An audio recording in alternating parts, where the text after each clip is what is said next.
Oh, yes, yes. And I was like, I don't know if you want me to put them up or not. So I was like, people got stupid hands. They just take stuff out there. Yes. All right, y'all ready to roll? Mm-hmm. All right, guys, at 6:15, we'll call this meeting to order. Did everybody have a chance to look at the meetings from last month? And if so, do I have a motion? I'll make a motion. Carl, I'll second that. Second. Do all in favor? Is Ellen on and Abel as well? Yes. Yes. Thank you. All right, Carl, down to financial reports. You actually have something to report this time. Whoa. Because of the farmer's market, we've gotten some revenue in. So the farmer's market, just to let you know how it's doing, so we've had 3 weeks of it, and it's brought in $1,095. So, and $20 of expenses, so it actually brought in a little over $1,100. Wow. So it's not bad for 3 weeks, and That's awesome.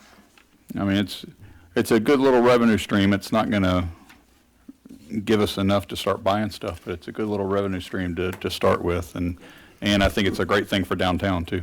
Yeah, and I still have to get a sponsorship. And I also want to do maybe one booth of like a rotating booth where somebody who has a for-profit business that isn't handmade or homegrown, they can come and set up, but they may have to pay more than a farmer. So Okay. that might also increase some revenue. Okay. And so with that, and also we got the $1,000 that we get for the billboard every year for them using that space to put a billboard up in downtown. So with all of that, right now we've got about $63,000 in the bank, but don't forget that the gateway signs, a good portion of that, 42,800 is tagged for the gateway signs. Perfect, thank you. Mm-hmm. All right, old business is DDA open position. Do we have any additional applications? No, we're going to post it on our newsletter and have Ken Denny post it on the city's newsletter to see if we get some additional applications. Okay. All right, moving down to number 5, new business. Chris? Ellen,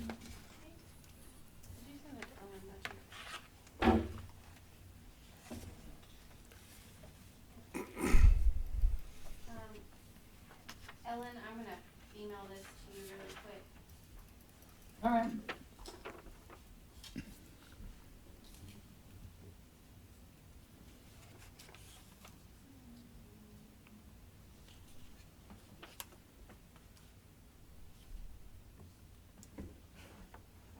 Unfortunately, I'm not able to share my screen with you, so you can just follow along.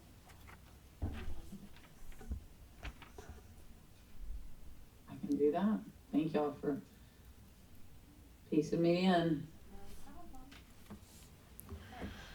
Okay, well, good evening. Are your commissioners, or what's your title? Board members? Board member. Well, good evening, board members. I come to you on behalf of our city manager's office. I am Chris Montesinos. I'm the director of special projects under Tom Barber. And this evening, we're going to be discussing the 5-year growth forecast for the city of Villarreca, something I'm very excited about sharing. This is the second time I've actually shared this presentation. The first time was last year to our housing, our community housing board. But with that said, what this is basically an overview of all of the public and private sector development activities that are going on citywide, and how they kind of coalesce together and eventually will kind of reshape how our downtown functions as the nucleus of the community. So with that said, we'll go ahead and proceed to the first slide. What we have here is 47 projects. When I did this back in November, I think I was up to around 28. So just in the last 4 months, we've expanded the economic development forecast for the city exponentially. The way this works, if you look on the right-hand side of the screen or on the right-hand side of the presentation, what this shows is our citywide development concentration map. It's a layering of the larger white dotted line in the exterior is what we call our urban growth boundaries. It's the areas that we look at when we think about potential annexations in the future. We look at public service delivery. We look at availability of larger tracts of land. We also have the red outline, which is the current city limits. The green dotted lines are the Golden Nugget Trail, and the yellow is the Livable Centers Initiative Study. Each of those developments that we see there on the left are enumerated on the map, and of course this map's kind of hard to see at this point, but this is how we use this as a reference when we start to walk around where things are going to be. We're going to start in Douglas County, move our way around Mirror Lake, loop our way around the 61 bypass, working our way down towards 78, going out towards the Baptist Church to the west, and eventually end up south of the city. We'll then talk about some of the larger citywide initiatives, how these projects are getting funded, and the status as we go along. So Chris, since this is a 5-year plan and you've got 47 projects, that means those projects we plan to have done in 5 years? We hope to have them started. Have some started, okay. Yes, I mean All right. these are predominantly private sector, so a lot of these are really beyond our ability to move forward. Okay. Now, Wayfield Foods headquarters was just recently announced. It's going to be over there by South Wire on 78, east of the Mirror Lake Liberty Road overpass. That is going into zoning as of July. West of the overpass. East of the overpass, over there towards Toronto, South Bar. Over by the trucking company. Yes, over by the new Surf Pro, which I forgot to put on my list. Next one. All right, South Bar expansion. This was completed last year. That's why it's still in the presentation. An additional 237,000 plus square foot of logistics and distribution area. Next one, I did have Surf Pro in here. Surf Pro is under construction now. We expect a fall completion at 2022. It's a 75,000 square foot West Georgia logistics facility for this company. Connor's Landing is currently in land clearing. If you go over there, they're just past Liberty Point on the right. I mean, it's just, they've taken every single tree and bush and weed out. I mean, it's just quite amazing. It'll make way for 196 single-family detached homes in Douglas County. Liberty Point, phases 1 through 5, it's been going on since probably the end of 2019 is when they started, and it actually started much earlier than that, but they really started in earnest with the rebuild of it. And they have one phase left, which I believe is only about 36 houses in phase 5. They're throwing them up fast. It's not a particularly quality product. It's not a great product, but it's affordable to certain households.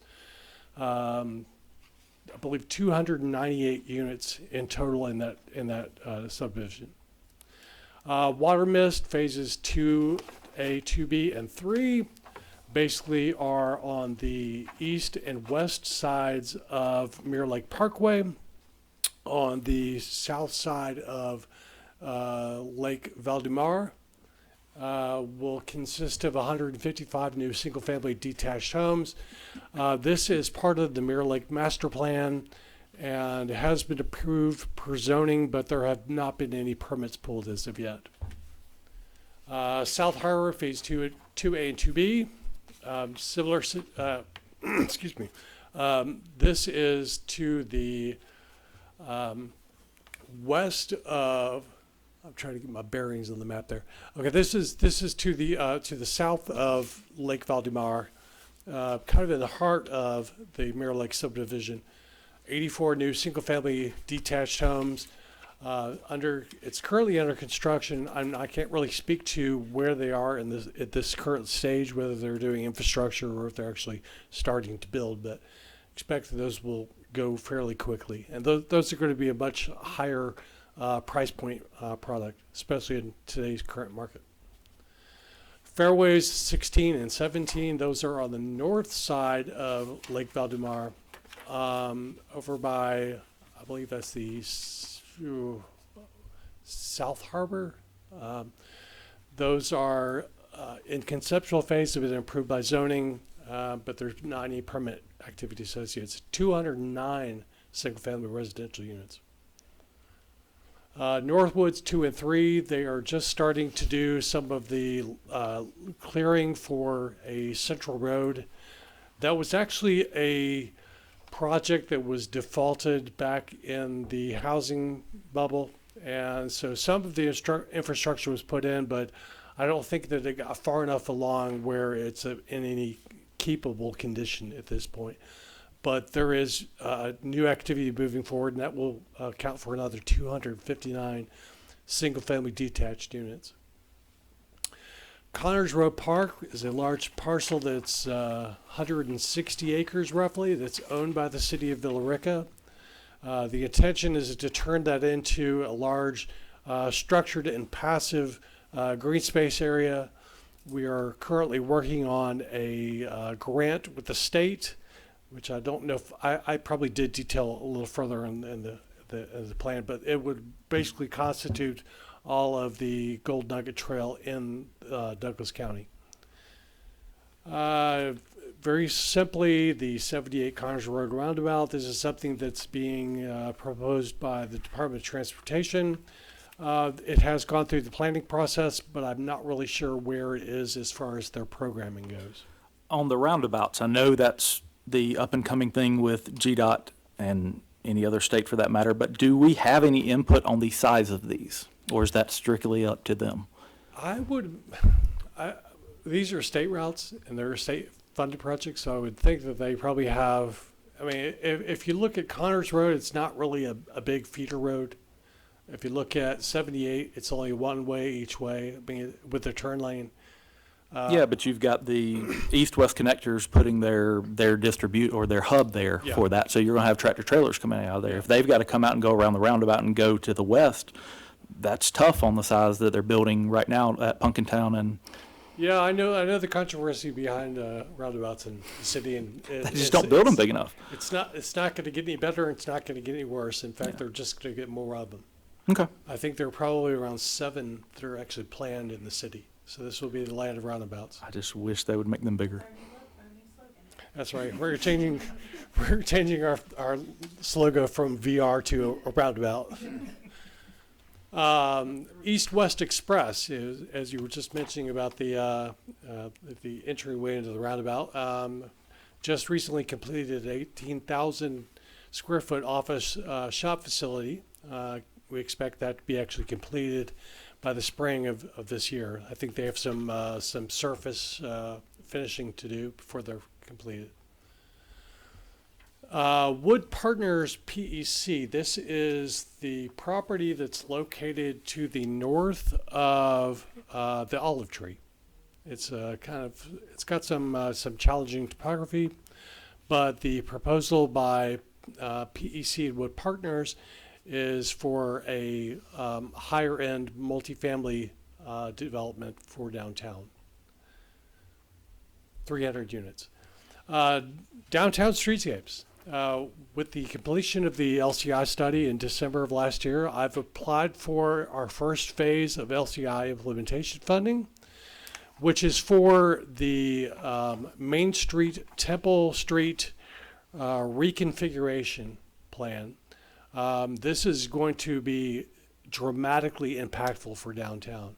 I mean, by getting rid of so much of the asphalt, adding trees, expanding the sidewalks, making a town green, the area that's there in the center, it looks like a blue structure. That could be your farmer's market pavilion. I mean, a great central location, really making downtown a destination location. And I'll get more into this a little bit later. Shoreline Connector. This is another very important downtown transportation improvement project. This is a series of 4 to 5 roadway improvement projects that are in the East Side Tax Allocation District. Those being the Shoreline Drive Connector, the Old Stone Road Connector, the Ruby to Gordon Road Connector or Gordon Street Connector, and the upgrades to Cleghorn and Anderson. Let's see, Old Stone Connector, as I mentioned, is a connection between Anderson Road and directly up to the hospital. These roadway upgrades will also include dedicated bike pedestrian paths, as well as what they call PTVs, or personal transportation vehicles. Could be golf carts, could be electric scooters, that type of thing. So built in a complete streets format, that will be the connection between Mirror Lake and downtown, as well as between that roadway network and up to the hospital. And Anderson and Cleghorn, those streets should sound familiar because that's where Arbor Valley will be located, which they're clearing I'll now. get But to that. yeah, I know That's you're. Node 1. It's probably next on the list. That's Node 1. Pumpkin Town realignment. This one is still up in the air. I believe that there's a town hall meeting coming up in the near future on the potential realignment with the end of Pumpkin Town with the new bypass. Whether or not people are in favor of that or not, it remains to be determined. But on the right-hand side is the preliminary engineer plan, which shows how that would be linked, and the addition of 2 exceptionally wonderful new roundabouts. As I mentioned, one of at least 7 in the city. Is this tied to the funding that's already been allocated for Pumpkin Town, or? Yes. Okay. Correct. Okay, Arbors of Villarreca. Now this picture is not our Arbors of Villarreca, but it is the same company, and it is actually the same layout as the site plan. So I think it's going to look a lot like how this is described. This is a low-income housing tax credit project, which means that there are a certain percentage of the units which are set aside for certain income ranges. It's not public housing, it's not Section 8. 192 units in this multifamily development, and it really will be the springboard for economic development in the Anderson-Cleghorn area and be vital to the connector for Shoreline Drive. Villarreca Mirror Lakes, Fuqua, something we're all super excited about. This is 75,000 square feet of commercial area. That includes a 60,000 square foot new grocery store, and as well in the same plaza, an additional 15,000 square foot of attached retail, as well as 7 out parcels of various sizes to be determined, 255 single family attached townhouses, and 208 multifamily apartment units. It's going to add a tremendous density and population, along with the development activity that I mentioned earlier that's in Douglas County, that really creates the market for new commercial activities. And with the connector to downtown, I mean, that's going to be a huge market that then is going to be brought into the downtown economy. Inline communities, that makes the top part of the tax allocation district. This is an area that is south of Old Stone Road and flanked on one side by Pumpkin Town, Anderson, Cleghorn on the bottom, and North Avenue on the left-hand side. This is a 302 unit multifamily, 152 unit single family attached, age restricted, and 91 single family detached age restricted, which means typically 55 and older. The reason that this was done was in the negotiation with the tax allocation district, so that if we're get the county and the school board to agree to fund their or to agree to the tax allocation district, then we're going to do what we can not to add to the burden of the student population in the area. So it's not like we don't like kids. We love kids. We just don't want kids in our TAD. Okay, moving on. Southeast Tran next to the library. So we're sort of moving up Town up to Dallas Highway. This is the new headquarters for the Southeast Trans non-emergency medical call center. It's not going to be an ambulance dispatch. It's actually just a call center. Originally, it was intended to be over 60,000 square feet, but over COVID, it ended up shrinking, and they moved a lot of their activities to at-home type of locations. But they should be finished, I believe, probably in the summer of this year. It's beautiful, beautiful facility. Dollar General Market just popped up like a sprout. Really, I was over there a couple weeks ago, and they were clearing the land, and I drove by there the other day, and they're finishing up the asphalt. So, this is a new Dollar General concept that includes a heavier grocery presence. I think it's a good move for the brand, which kind of has a bad reputation, but it does provide convenient access to fresh foods and other sundry items. And if you think about the location of this, aside from Mirror Lake, if you continue up Pumpkin Town, there's really not a whole lot between there and going up North Dallas Highway. So this is probably going to be a good pool for a larger constituent. Does this have gas associated with gas pumps? No. Okay. The Highway 61 bypass, something that's been on the books now for about 40 years. The story here is that the project was let for bid in the spring of this year. They had a select number of bids, and the bids came up at, I think, around 60% higher than they initially estimated. What that means as far as the programming of the project, we have not been told.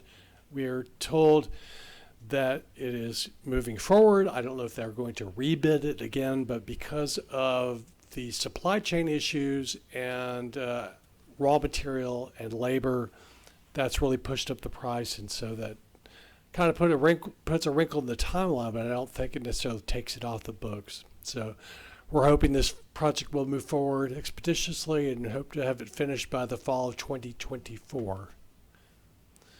The Rockmart Road Roundabout is a part of that greater 61 extension, which will be the reconfiguration of Rockmart Road, which is Highway 101, and the 61 Dallas Road Connector, to have a large roundabout for Andy.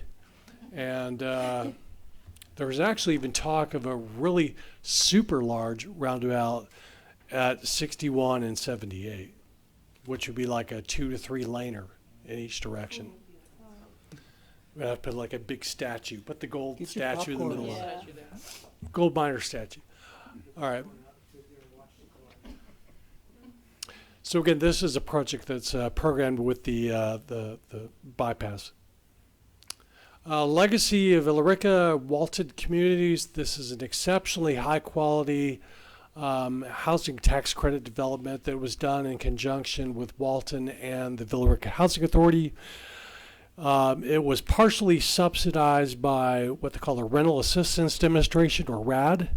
What that does is it takes the public housing, and instead of being tied to the unit, it's then tied to a voucher, which is then tied to a specific project.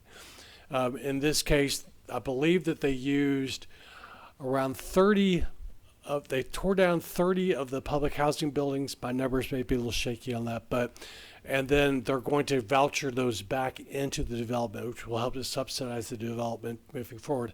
That, along with the 9% housing tax credit from the state, puts this into private partner ownership between the housing authority, who receives an annual royalty and a percentage of the revenues, but it also tears down what is considered to be kind of a very stereotypical public housing sort of development, and creates something that's much more market driven and much more attractive. Phase 1 is 90 units, and it is all senior occupied. Phase 2, which they will be building as a mirror building on the other side, so it's kind of an L shape going in and L shape going in. There's going to be like a new main street in the middle. So having that 3 to 4 story structure on either side just really gives it some definition and some framework as far as the urban design. And tying that in with a hospital, I think it's really going to be the catalyst for a lot of new development in the area. Okay, Biltmore White Street. This is actually called the Gold Point at Dogwood. I mean, I don't know if you could come up with a longer name than that, but this is 15 units of single-family detached infill housing.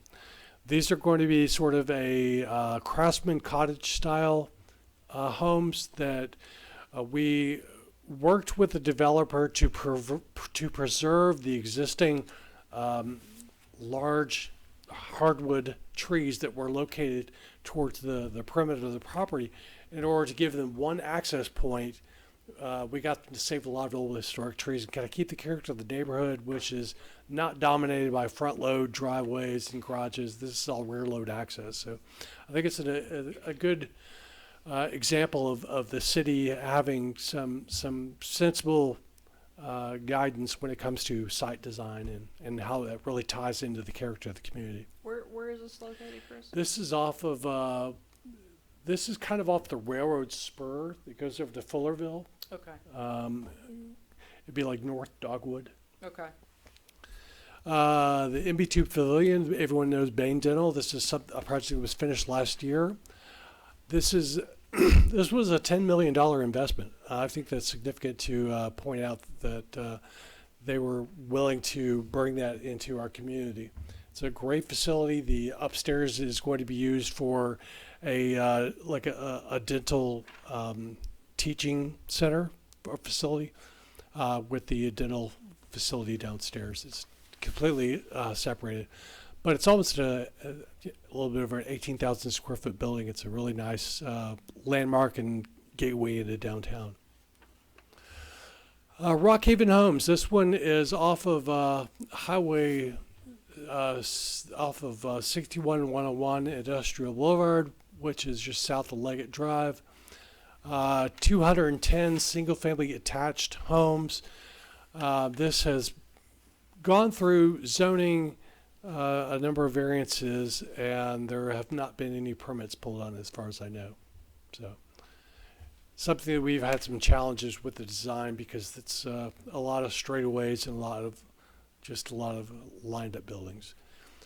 Starlight Homes, similar situation, 206 single-family attached units. Again, these three that I'm speaking to, I don't know whether these are a for rent or a for sale product. Villa Trace Apartments is one that's moving forward. I almost left it out of the presentation because it's been talked about for so many years, but Villa Trace Apartments are already existing. This would be like a phase 2 and 64 multifamily units on the north side of 78. Wayne Davies Concrete Headquarters. This just was announced. It's going into zoning in July. This is a concrete company that has, I believe, over 10 facilities, mostly in West Metro, Atlanta, West Georgia, and in Alabama. And they're locating a 12,200 square foot office building on 78. The cottages of Villarreca are over by the First Baptist Church, 181 single-family attached. This has gone through zoning, and I don't know that there have been any land disturbance permits issued at this time. Take 5 oil change was put up as quickly as that Dollar General Market. They cleared the land, and they're 1,475 square feet of additional commercial space that was going to be located next to a Chick-fil-A and Pigeonholed Inn that eventually found a better spot across the street. Alta at Villarreca. This is a upscale multifamily development. The average market rent in Villarreca right now for a 2-bedroom is around $1,600 to $1,800. So when we think about, those people who live in multifamily, they're paying a lot more than a lot of us are paying for our mortgage. So we take that into consideration. This is a high-end, high-amenity product that's going to probably cater to the Metro Atlanta workers, the in-town workers. In context, if you think that our rents are high, they're a lot higher in the center of town. 305 multifamily units. Tanner Village is nothing really remarkable except that this is the final build out of a single-family residential neighborhood. They have roughly 34 lots. They're slowly building out. Very traditional single-family detached product, just on the north side of 20 off the off-ramp. Okay, the Hickory level townhomes. This is a project that is behind Home Depot on Hickory level. 110 single-family attached units. Actually, a pretty good design. There's a lot of articulation and detail in these. Again, I don't know if these are renter or if they're going to be owner occupied. I see that they all have a single car garage, which makes me think they might be a rental product. The Kroger hole, as they like to call it, Highway 61 commercial parcels. The first one, of course, being Popeyes to materialize. The IHOP, I'm not really sure what's going on with. The property owner is trying to make an arrangement with Jay Davis, who is building out Avamore, to do a dirt swap. And so there's going to be more of an expedited effort to help fill in that space to make it more developable. We have the inline communities on Reed Road. That is just right off of behind the Starbucks on 61.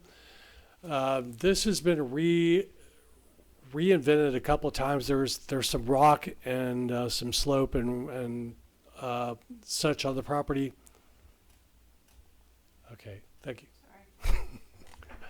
What they've done is they've converted it to a 181 single-family attached unit product with a 35-acre city park in the back. I'm not really sure how that's going to work, but that's the plan as it stands. The next is Twin Oaks Phase 2. This is a Phase 2 of an existing single-family product, which will bring an additional 66 single-family detached houses. They've already begun clearing, and we expect they will have a completion date of the fall of 2022. Spring Lake Park. This is a city-owned park that's off of South Wilson, I believe. And this is a property that the city is looking at opportunities for either a structured or passive green space park. It's got a really nice lake in the middle of it. Avamore, that's the big elephant in the room, which has been on zoning for a number of years. We're finally seeing land disturbance and clearing, which gives us some hope that this thing is moving forward, which is great. 222 single-family detached homes, 70 single-family, 233 multifamily, 300 senior housing units, and 145,000 plus commercial and office space. That's a huge development. Directly across the road, which is currently unincorporated, which is where the trailer park is and the land behind it. Beauchamp.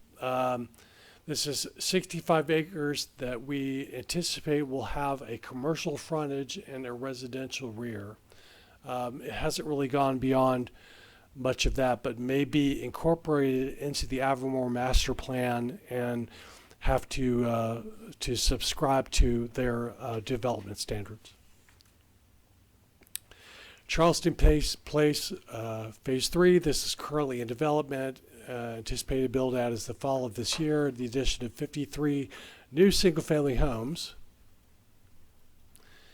Green Tree Tolbert. This is an area that is currently unincorporated, but was an area that the city had identified as a potential location for a future industry park site.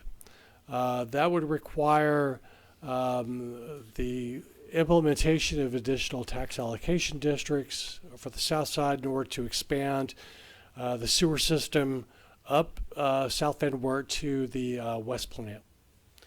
Again, it's about 600 acres of land that we're got our eye on. Summergate Phase 2, existing development. There's actually between Summergate Phase 1, which is on the north side of the screen there, will actually be kind of detached from the second phase because there's some wetlands in the middle. The addition of 62 single-family detached homes, currently approved in concept and zoning, has not actually gone to permitting yet. Highlands, this is something that's come up rather recently. This is a senior housing development. I don't know, I took a ballpark figure and said it was 60 units. That's probably low. I don't know if it's going to be an attached or detached product. This is something that's just come to our attention within the last couple of weeks. Evergreen Starlight Homes. This is the Morris Cooey Shackelford property that's been bandied around in zoning for the last couple of years.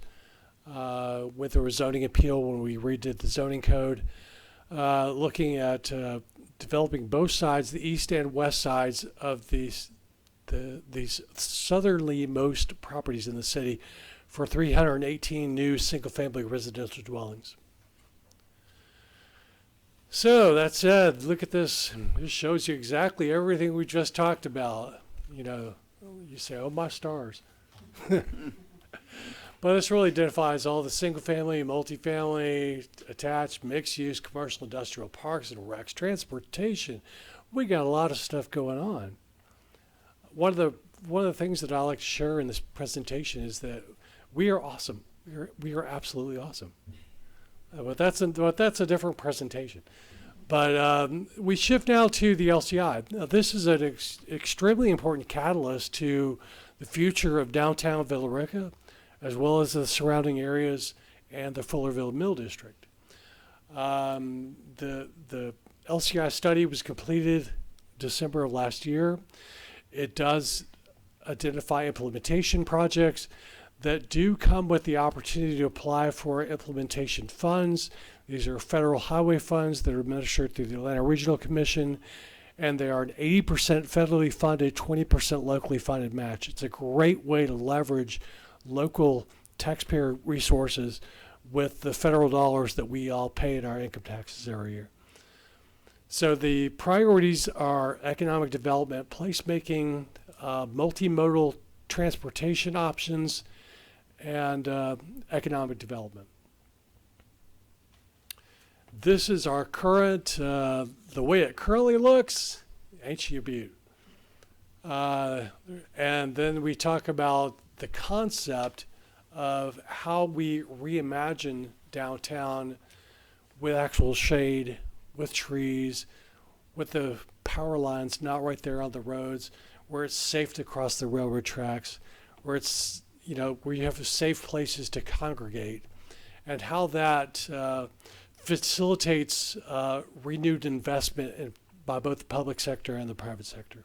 So this is really more of a conceptualization of what downtown could look like, not what it will look like. Everything is going to be cost engineered. And as you can see here, I've applied for the first phase of funding, which was $1.4 million. The LCI grant request was for $1.14 million, with a city match of $286,000. Submitted in the fall of last year, and we will hopefully find out if we've been selected fairly soon. And again, that's for the planning and engineering for the phase 1 streetscape. Streetscapes take a very, very, very, very, very long time. You go through the planning engineering phase first. Did y'all hear that? You go through right-of-way acquisition, and then you go through construction. Each of these phases takes about a year to 2 years. Fortunately, right-of-way is not an issue because there's no acquisition because the railroad owns it all.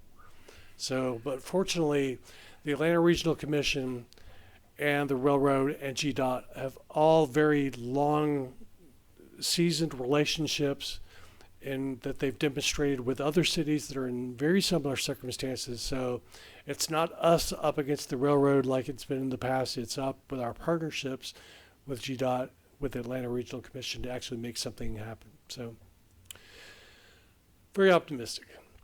This is just a close-up of the gold miner's green. That's probably where the gold miner statue is going to go, or maybe the farmer's market pavilion. I don't know. The more stuff we put in the railroad right away, the more we have to pay for it. This just kind of conceptualizes right here how that looks from a street level perspective when you have the shade pavilion, you've got the traffic oriented and the parking oriented onto Temple Street from Main, and you create that town green with the bike ped path trail going down the left side of it, and you actually have a more defined community gathering space, which I really think brings east and west downtown across this no man's land in the middle. Now that gets us over back to the Tax Allocation District, which is a form of financing public infrastructure. The easy way to put it is that the taxes are frozen at a certain level. As things are developed that increase the difference, then the increase then goes to pay off the bonds that paid for the streets and the sewer and the water. It's absolutely critical to the development of the Shoreline, the old Stone Road connectors, the Ruby Gordon connector, the Cleghorn Anderson upgrades, as well as the Gold Nugget complete streets trail system along Shoreline Drive and up Old Stone Road. It's also really a critical facilitator for each of these development nodes, being Fuqua, Inline, Arbors, and Wood Partners. So let's break it all down. We're looking at a total new outlook of 5,651 new residential units citywide. 5,651. Now, when we look at a breakdown of what that means, I worked with the Atlanta Regional Commission to get some per unit averages. You've got basically 1.99 people per multifamily unit. Townhomes and single family, which tend to be owner occupied, maybe a little larger, 3.44 people per unit. Multifamily versus townhouse versus single family. The city's current population estimate for 2022 is 17,621. Based on the unit size and the unit numbers, we anticipate almost doubling our current population in the next 5 years or so. That's huge. That puts us at a project period ending population at almost 34,000 people, which makes us larger than the city of Carrollton. And that comes with its own interesting political outcomings. So when we look at the urban growth boundary, we look at planning from the standpoint of 10, 15, 20, 40 years down the road. As I mentioned, Villarreca is very uniquely situated with a number of very, very big strengths, which are going to really draw a lot of growth and attention to the area. Those primarily being, number one, we are really awesome, and we are a victim of our own success. We have great schools. We have a very low housing cost as compared to the rest of metropolitan Atlanta. We have some of the lowest commuting times in Metro Atlanta. We have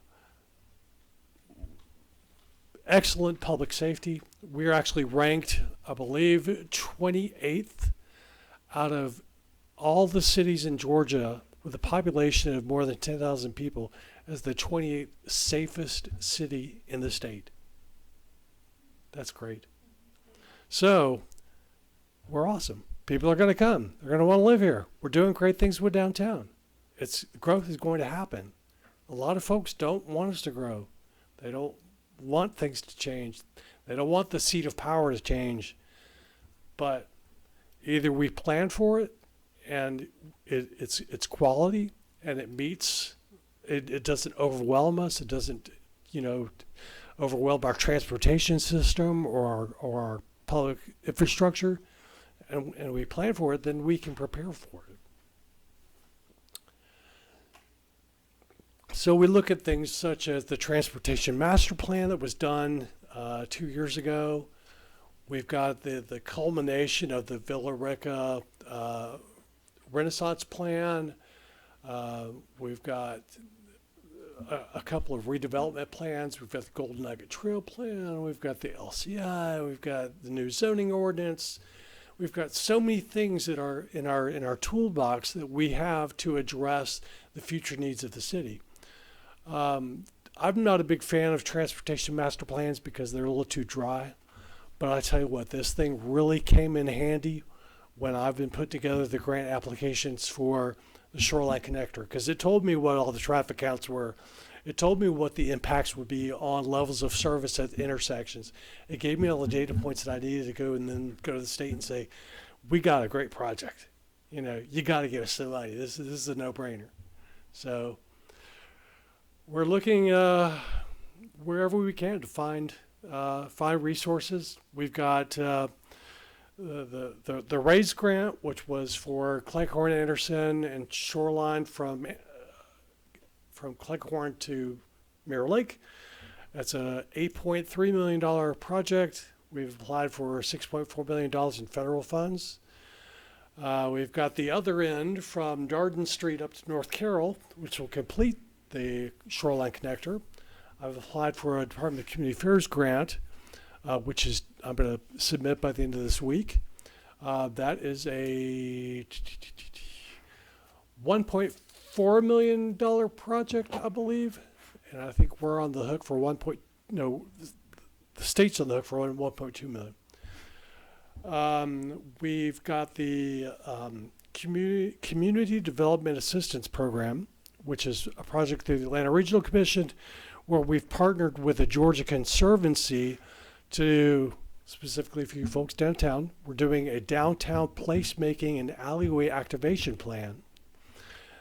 These plans sit on the shelf typically, but what this demonstrates to us in the eyes of the Atlanta Regional Commission is that we are working with their community partners and we're giving some credibility to our programs, which then make us more appealing from the standpoint of receiving ARC funding. Very excited about this project.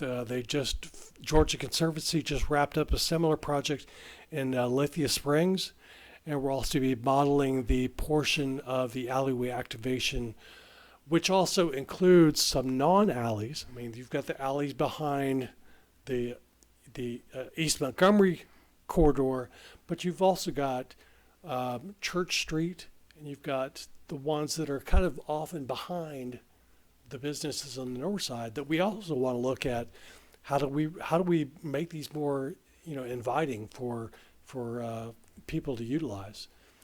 So and we did have Chris and I did entertain the folks from the DCA. They did come out and walk and get a visual of kind of what we're saying. It's easy to apply for an application. It's another thing to see it in person. And they did walk.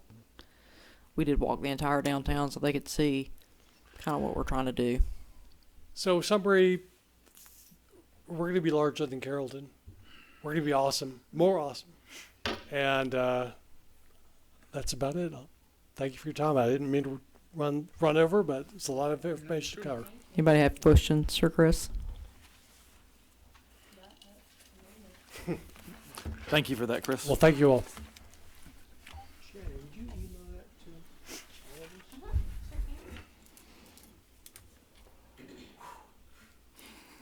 A lot to cover. We have a lot going on. Did y'all notice that? My next presentation will be how awesome we are and why. I'm working on it. Actually, Chris, I did have a question. You don't have to get back up if you don't want, but where can we come in this? Should we pump the brakes on any projects and just wait on, see where the funding comes in, or where do we stand? Well, I know what your balance sheet is. So Yeah, I know what your exactly. limitations are. Correct. I think your priorities would be downtown land acquisition. I know it's expensive now. It's gotten a lot more expensive. It's going to get a lot more expensive in the future, especially as these programs are rolled out. How to do that in structuring a land bank or some other mechanism, that's up for you guys to determine alongside with your city partnership.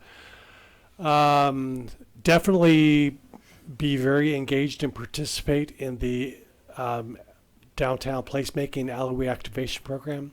Definitely be engaged in the LCI implementation plans, and just be patient with us, because these things take a lot of time and don't really show a lot of fruit very quickly. And I've worked for 4 other LCI communities, and the longest one that I stayed at the job was about 8 years, and I got them the grants, and they just finished their projects a couple years ago. So I want this to be my legacy to the city, and do north side and south side, Gold Nugget Trail, the whole 9 yards.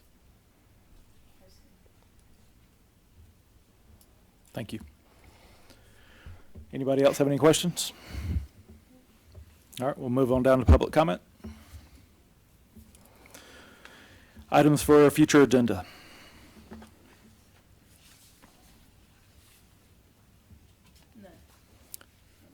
Janet, do we have any updates on the mural? You talking about the one at Hickstown? Yes. So that will hopefully start maybe end of July, 1st of August. We're working now to get the wall fixed. That will have to be approved by the city council. And also we'll probably have to use product development money. The mural is probably going to cost about $18,000. So that's where we're at.